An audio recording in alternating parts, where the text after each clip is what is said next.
but let me first ask you to identify yourself, and how did you get to know the man? Those two first questions first. Well, thank you for this opportunity to share my long experience with the family. I say family because I was introduced to FVR by his father. My first job ever was to be the social and appointment secretary to Narciso Ramos. You know, when I graduated from UP in '62, I thought I could enter the DFA and be a diplomat immediately. And when I did apply for a job at DFA, I was told I was underage and I lacked experience. And I said, precisely, that's why I'm here. Anyway, they said, come back when you have a civil service eligibility. And one beautiful day, I was asked by the Foreign Service Corps of UP. These were students of Foreign Service, where I studied Foreign Service. And they said, can you introduce the Secretary of Foreign Affairs? We have this event today, and we need somebody to introduce him. I said, who's he? I said, Narciso Ramos. I said, okay, could you give me his CV? And they gave me a brief CV, and I said, oh, how dull. Anyway, I said, I'll go on stage and introduce him. All right. So I went on stage and I said, my role is to introduce the Secretary of Foreign Affairs, and UP is very honored to have him here. But if you'll allow me, I'll introduce him in 3 languages. Wow. And everybody was surprised. I said, put some life into it. So I introduced him in English, and in French, and in Japanese. Wow. That was the best decision I ever made. So when I came down from the stage, Secretary Ramos said, young lady, I like your introduction. I have never been introduced in 3 languages. So he said, I said, yes, and I took the opportunity to say, well, I really want to serve in the Foreign Service, but it's been very difficult. He said, actually, my social and appointment secretary is leaving for her posting. Can you take the job? Wow. So that's how I began as social and appointment secretary. Your career. But you know, it was a lesson in being at the right place, at the right time, with the right people, and with the right credentials. If I didn't have those credentials, I suppose I would have been just one of the many applicants. But it was perfect timing. This was the father. Narciso Ramos. How did you get to meet the son? Anyway, so one day, I started working there, and one problem that was repeated, that was always coming up to the office of the secretary, was the promotion system in the DFA. Oh, yeah. And Secretary Ramos said, you know, call Eddie at Defense, because the military has a very good promotion system, and perhaps the FA can learn from it. So I called him, and he came up with a plan, and that's how I met him. But even before that, I'd heard about him from his mother. He was very, very fond of his mother, and I used to attend church with them in Cosmopolitan on Taft, and his mother would always speak about him. You were with you were in the same church? Yeah, in Cosmo Church. Okay. That's their home church. Yes. And I used to teach Sunday school. Oh, okay. But when I started to work in the office of Secretary Ramos, and he worked Saturday and Sunday, I had to give up my Sunday school teaching. And Secretary Ramos would say, oh, he said, God will understand. You're doing your job for the country. So I said, yeah, I think so too. You were working with the father. And you eventually got to work with the son, reviewing the promotion system. The promotion system. First impressions of Well, he was of very FBR? organized. He came with a plan immediately. So I said, well, it was not something you just talk about. He comes with a plan. And the secretary was very happy, of course, as referred it to our administration system. And that was the first impression. He was well organized. He was ready. And with one request, and he came up with it immediately. But very interesting experience with him was when I was asked to, or perhaps I volunteered to go to Vietnam in '68 at the height of the war that was going on for a very special mission to get our people out and also to deliver humanitarian assistance to the Red Cross. We had very good relationship with Philippine and Vietnam Red Cross. FBR was And FVR was with the was with PhilCAG. PhilCAG, Yeah. yes. Okay. And, Okay. because I was representing the ambassador, so I cut the ribbon on the bridge that they made, and there I realized he was also a civil engineer, and he was saying that his real love was building, because his background was not just military. And then I learned that he also studied to be a civil engineer. And I heard this quite often later on when he was president, that he was very keen on building and because of that background as well. And that was his, perhaps a deep interest that he had. And I think this is something that he carried on through his career. So that's how I entered the Department of Foreign Affairs. Yep. Make the long story short, I took all the exams and went ahead with 43 years as a diplomat. And well, now I'd like to get into some of the nitty-gritty of the interactions with FBR. Well, he eventually retired from the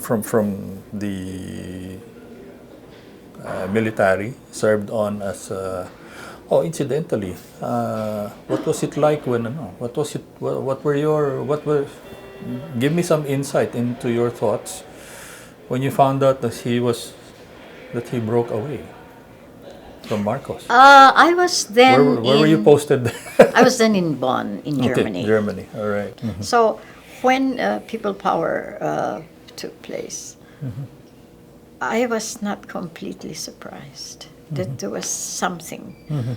And there was so much tension in the country already. I was chargé in Bonn, and we were every day barraged with demonstrations and human rights violations, to the point that they even burned our flag, and we had to rescue it. I mean, these are the things that happened. Yes, And yes.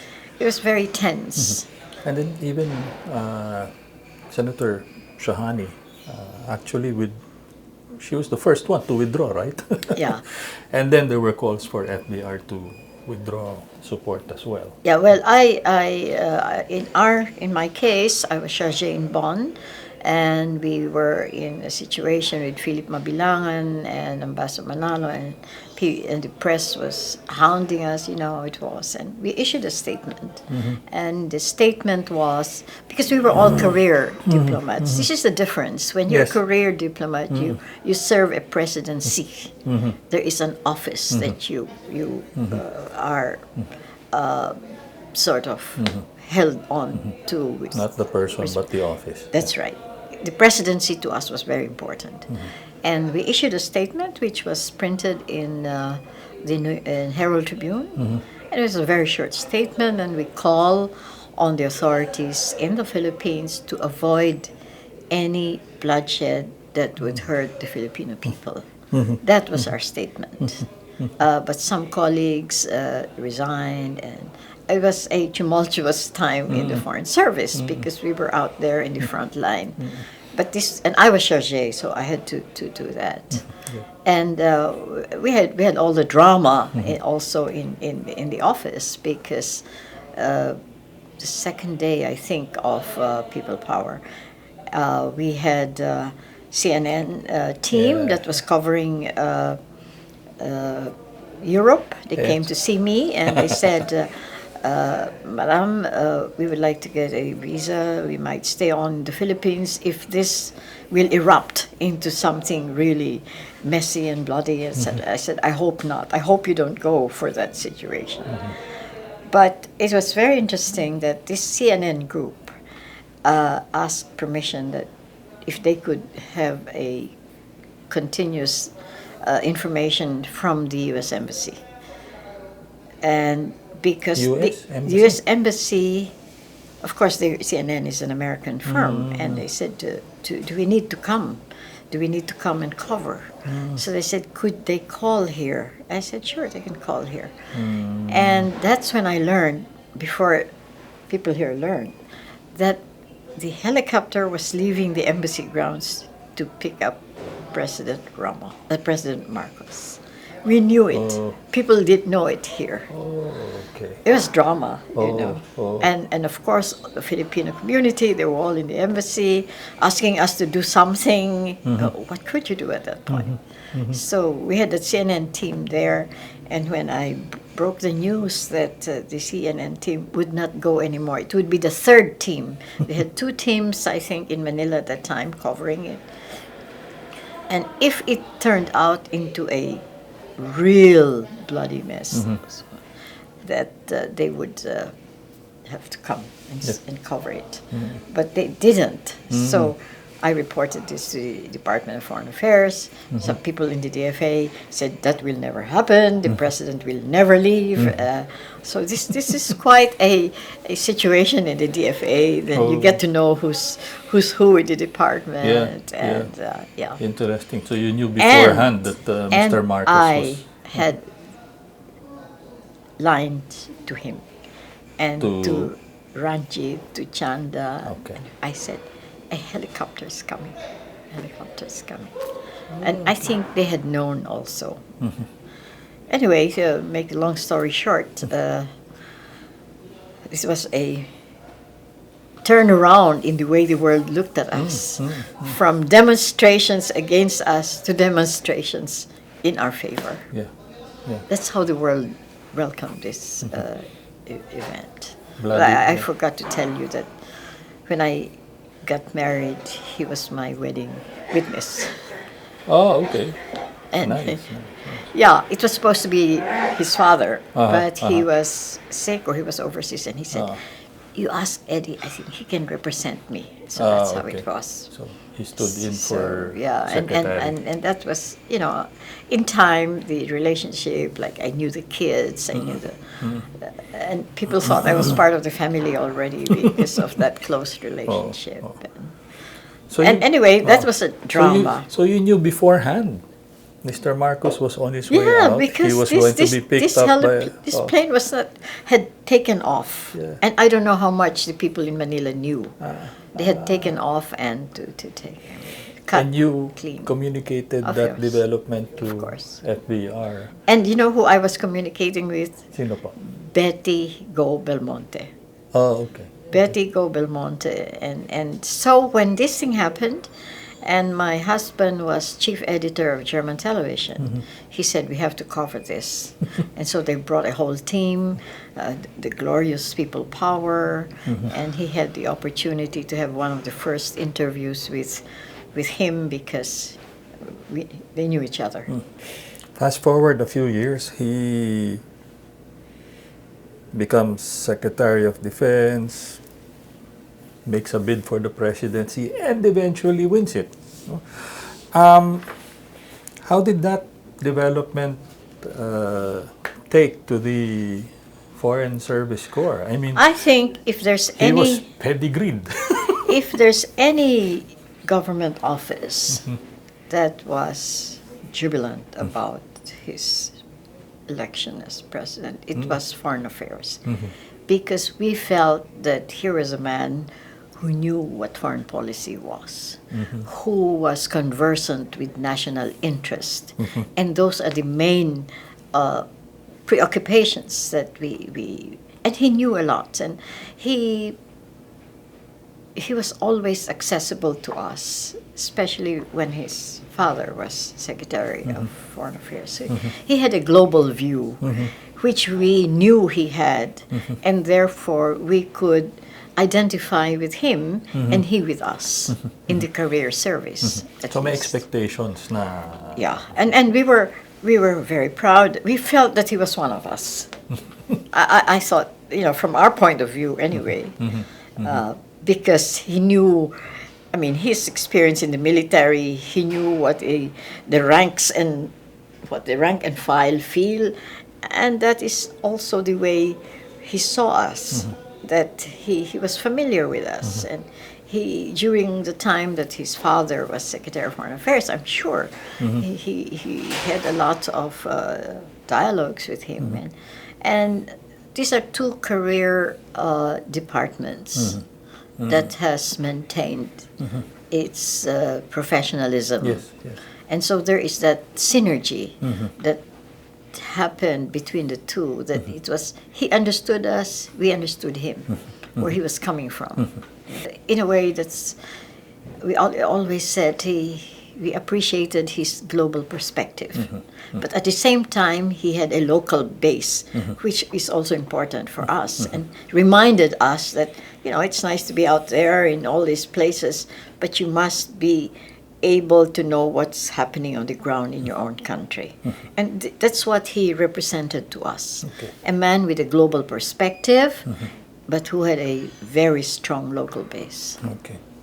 But FBR kind of reshaped our foreign relations as well, and I've identified at least 4, Invest PH, the Philippines as a primary investment and locator haven, business incentives which were opened up, the rise of SBMA, economic zones, and our free ports.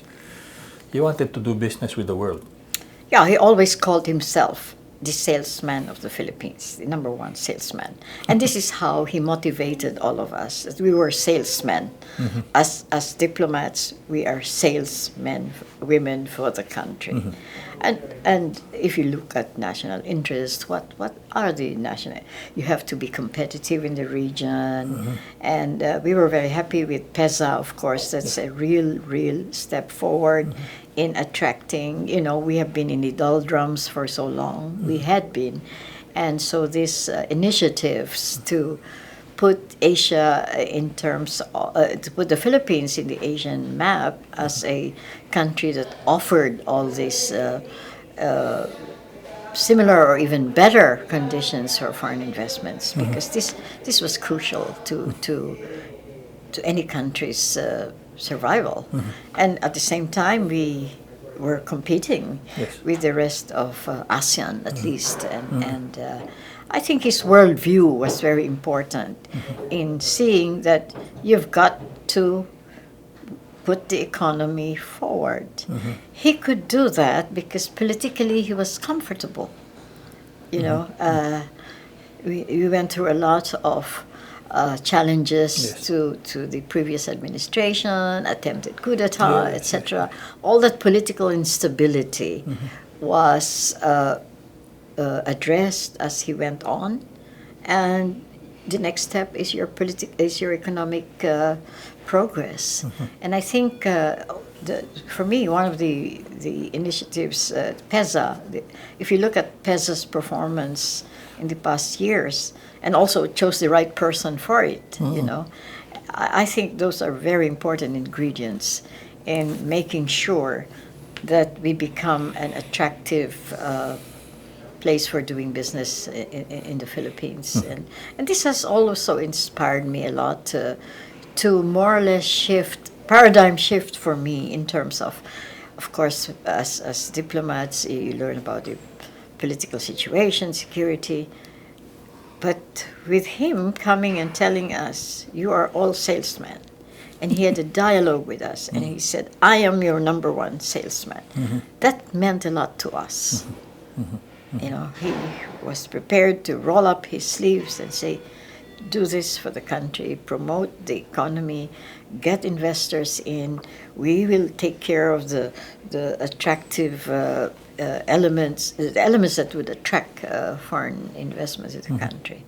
And I remember I was, of course, Director General of ASEAN, and I had the best time as DG of ASEAN, because any initiative I had, he was very excited. All my activities were held in Malacanang to put the national consciousness that this is a major foreign policy element of the Philippines, that we belong to this immediate circle of neighbors. And that's part of his strategic thinking, you know, that this is, geography is immutable. We have to get along with all our neighbors. And this is also a reflection of how his father was thinking. Anyway, so chose me for Australia. Why? He had a very specific assignment. He said, I signed the 1995 Mining Act that would allow foreign investments in mining. Australia is very strong in mining. Yes. I want you to go there and sell the idea. For them to be. They have the here. technology. Yes. They have the experience. They have the capital. They have the people that know how to run this. And that's why I went there. But alongside promoting the Mining Act, in fact, I don't know if you remember, I organized 42 of the top mining CEOs for a breakfast in Melbourne. And that really made a terrific impression, because he knew his Mining Act very well, mining law, was able to deliver the message, and that's what it was coming from him. So it was not just an official commitment, it was a personal commitment. Come and see us, we are ready to do business. But parallel to that, and when I was there already and I realized that an important part of the relationship with Australia was defense cooperation. Yep. And one of the first things I did there, when I saw that we had not recognized the Australian servicemen who participated in the liberation campaign of the Philippines, I went to see him. I came home. I said, Mr. President, we have to address this gap. These are now senior people. They want to be recognized. I have all these requests. We gave the Americans the Liberation Medal for participating in the liberation campaign of the Philippines. Why not the Australians? Oh, okay. So with a stroke of a hand, he said, approved an order that we should recognize them. And he said, where will you get your medals?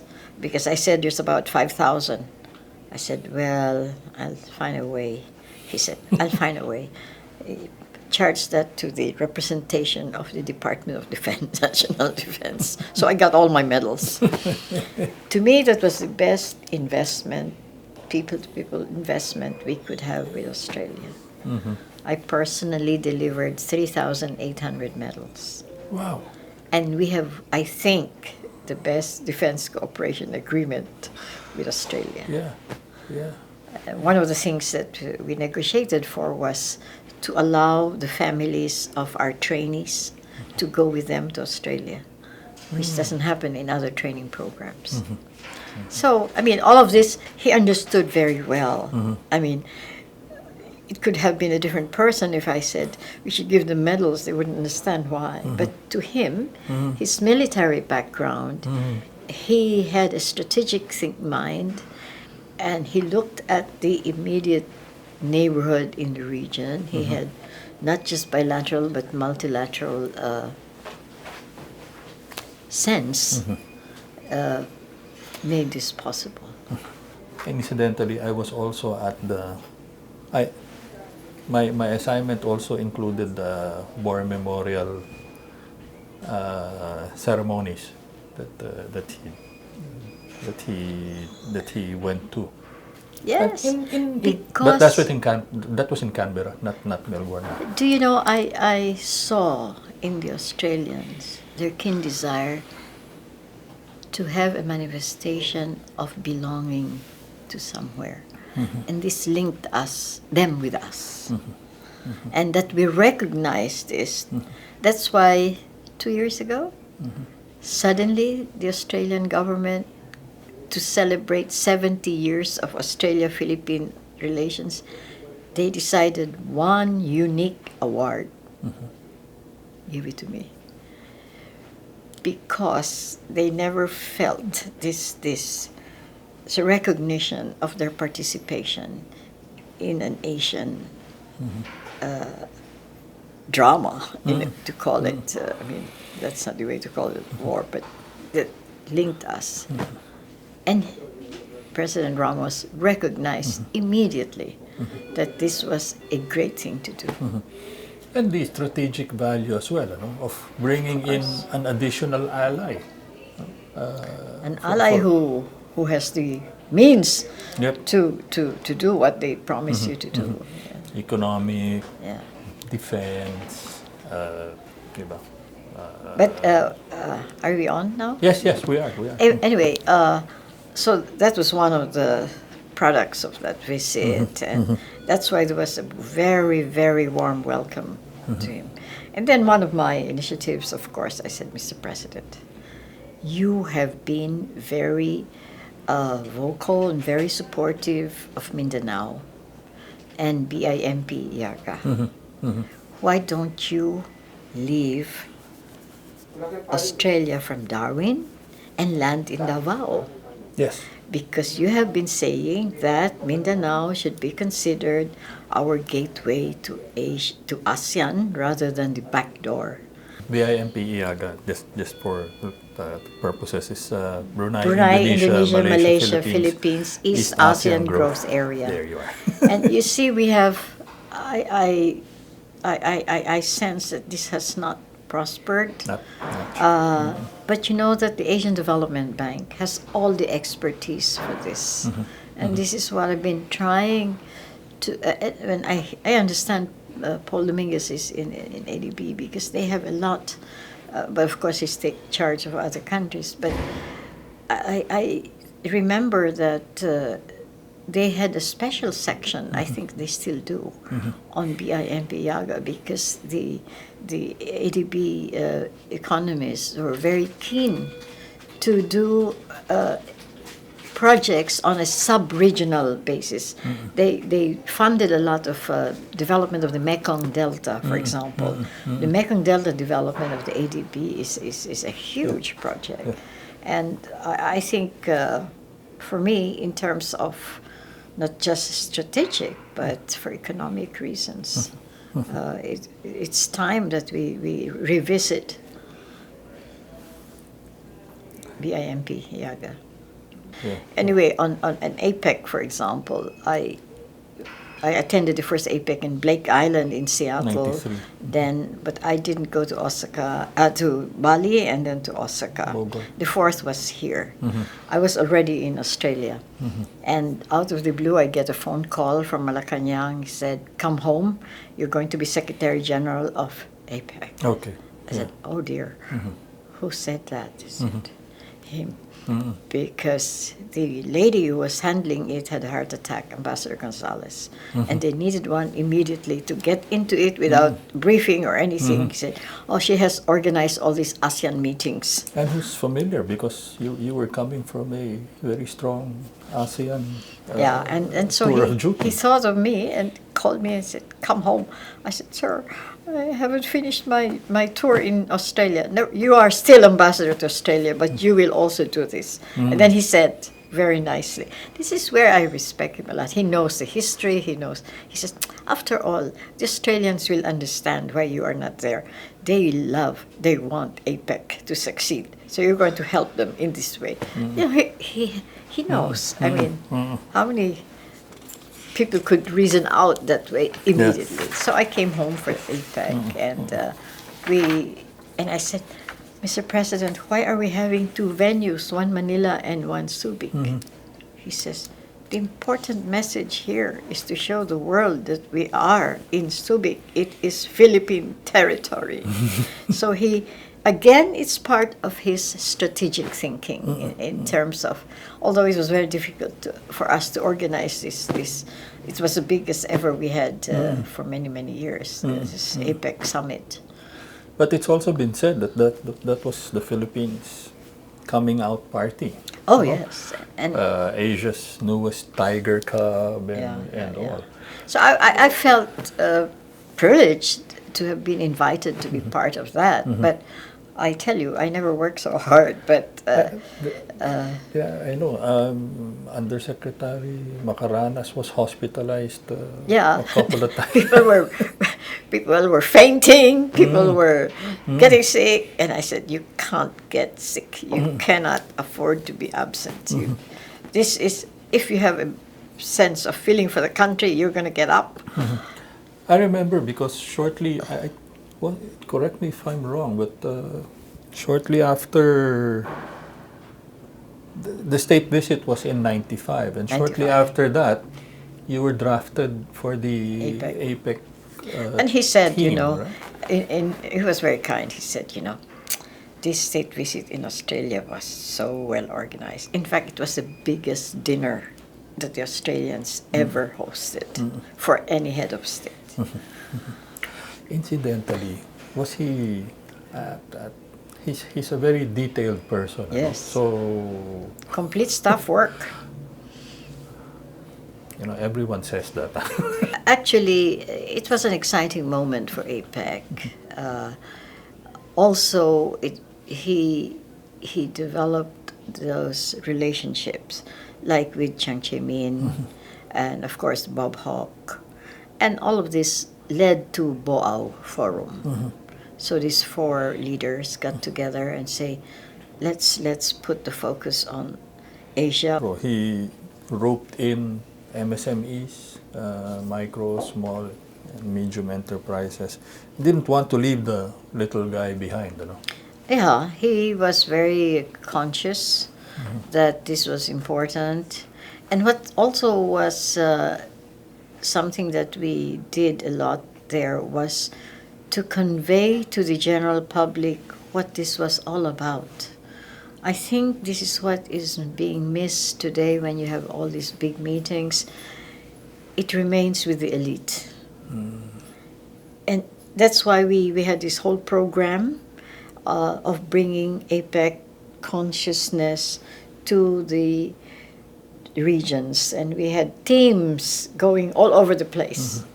So that at the end of the day, people knew what it was about. That it was not just a meeting of these big leaders and having a nice dinner in lunch in Subic and this and that. And I think he was conscious that while political and economic leaders meet, and this is why I was talking, I go back to his global perspective, but at the same time, a strong base locally that would understand what's going on up there. And many times leaders forget this synergy between the global responsibility and global perspective with what it means down here. And so he supported all my activities on bringing ASEAN to schools. Yes, one of my crazy ideas. I said, Mr. President, how will we talk about ASEAN when school children don't know? And he said, all right. He always says, what's your suggestion? You try to, he makes you solve your own problem. And this is a very, very effective way to get your own commitment to do what you think should be done. So I said, I think we should have an ASEAN map in all the elementary and high schools. I said, he says, do it. I launched it in Malacanang, which he did. Yeah. And that was with ASEAN 6. So even today, you go to small barrio schools, that's all they know about ASEAN.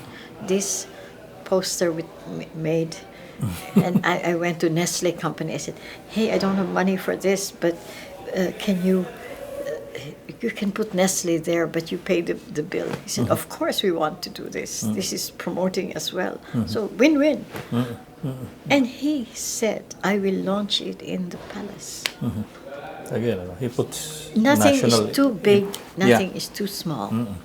If the total impact is good for the country.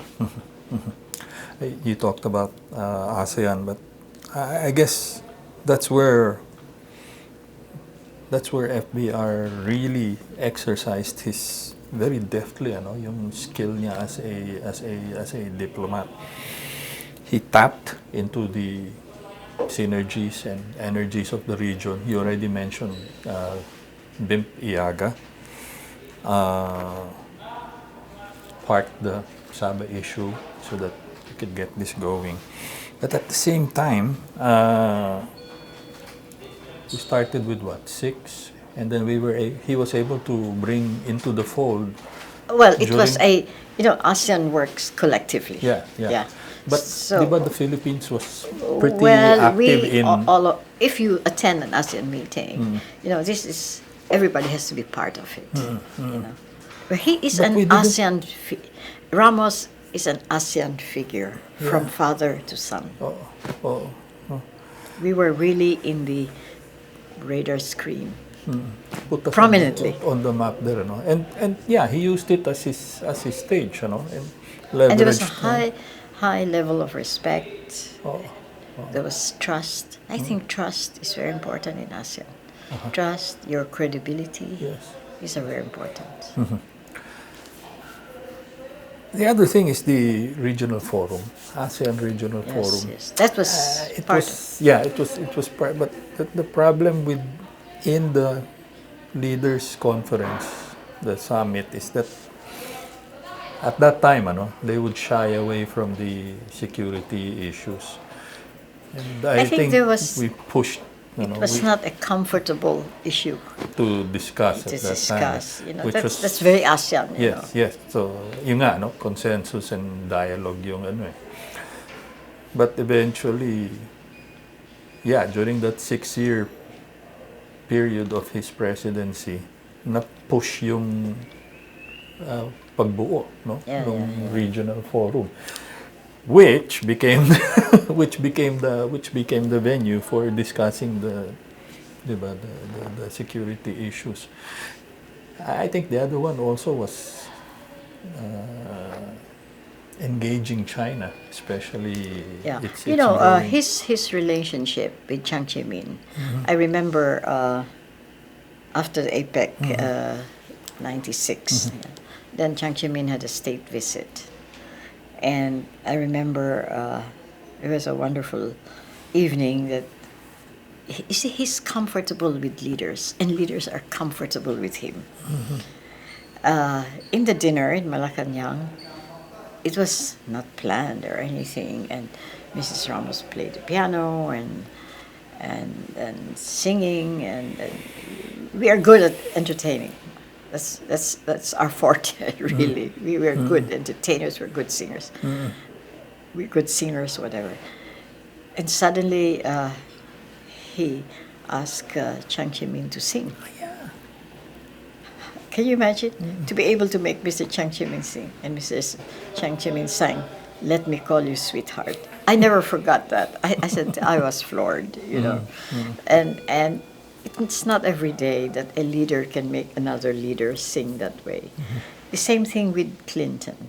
Remember when Clinton came? Yes, it did, yeah. And then Mrs. Ramos, and I think Mrs. Ramos, in her quiet way, brought a lot of, contributed to creating that.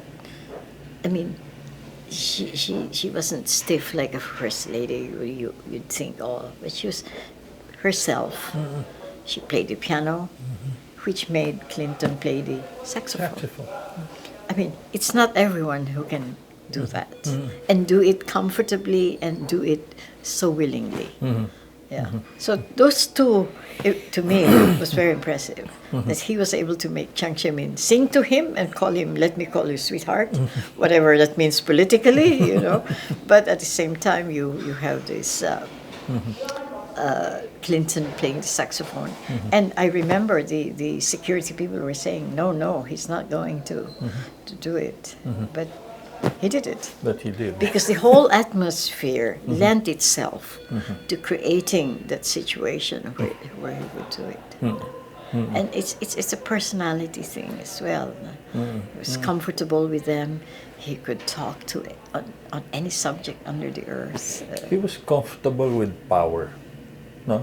Not necessarily. Or people who wielded, influence. And it's the same way that he was comfortable with the local with his people own. and could identify with them and could talk to them. And I think the combination of that made his term. And I asked somebody sometime, what would you remember of the Ramos administration? He says, we remember tobacco and but the whole thing. They said, we didn't hear about corruption the way you hear it in many other situations, in other. I said, come to think of it, one should look at it. Because he was always looking at how to put the country forward. And to us diplomats, that was very important. Yeah. You sense that you have a leader in front of you, behind you, with you. He had your back, Yes. Just with China again. I mean, he used foreign relations, to engage China. Huh? Yeah, I mean that Boao Forum. I mean, he was very active there when people were looking at it as, hey, what's going on there? But he wanted leaders to be comfortable with each other so that they can sit down and talk. Otherwise, if you're not able to create that comfort zone of trust, it is difficult. You will find difficulties. And I think his whole life has been evolving to that point where he is at ease with both the high and the low. What are your interactions with FVR nowadays? I mean, when I was thinking, less stressed. when I was thinking about my ASEAN society and I brought the idea to him, I said, Mr. President, 50 years old na ang ASEAN. How come people in the street don't know who the members are of ASEAN? Yeah. And Philippines is one of the lowest level of awareness.